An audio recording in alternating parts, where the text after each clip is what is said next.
Most of the time when we think about the book of Esther, we always focus on Esther because actually that is what the book is about. She's this young Jewish girl, and she has such a humility that God really uses her to bring a great deliverance to the Jewish people. But what I want to focus on in that book is the beginning is really about another queen. Her name's Queen Vashti. And we don't really hear a lot of teaching on her, and we don't really focus on her because she was the queen that was dethroned. And King Ahashuerus is who she's married to, and he is this leader. He has incredible power, he has incredible influence, and he decides to throw a feast for all of the people in the community, and she also is throwing a feast for the women.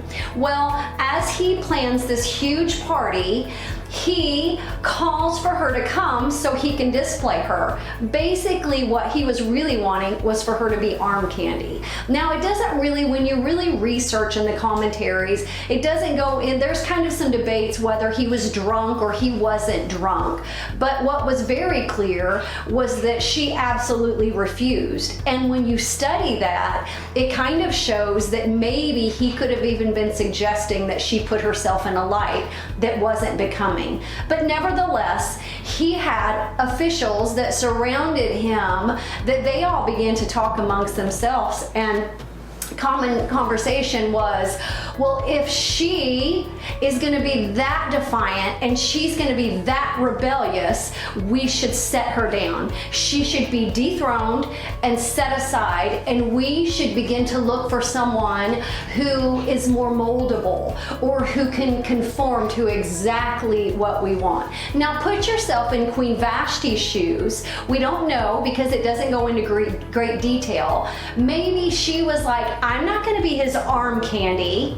Her heart may not have been defiant or rebellious, but she was not going to put herself in that light. And scripture doesn't even say that she's serving Jehovah God, that she's serving God.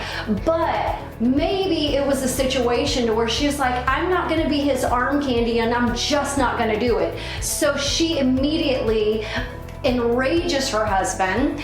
Talk amongst the community is she's out of control, she's rebellious, we must seek for a new woman and a new princess to rise to do what we want her to do. Well, as you go on and read in the first chapter of the book of Esther, at the very end of that, it says that the wrath of King Ahashuerus subsided, and he remembered Queen Vashti.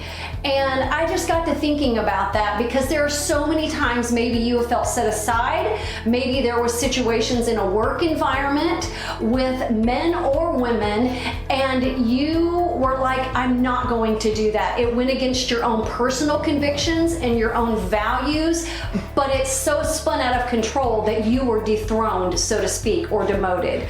And I just want to encourage you today, whatever situation you're in, that the ultimate King, Jesus, and the Lordship of Christ rules and reigns over you, and he will not sleep forever and forget where you've been or what his plans are and where he wants to take you. I hope that encourages you today. Until next time, have a good one.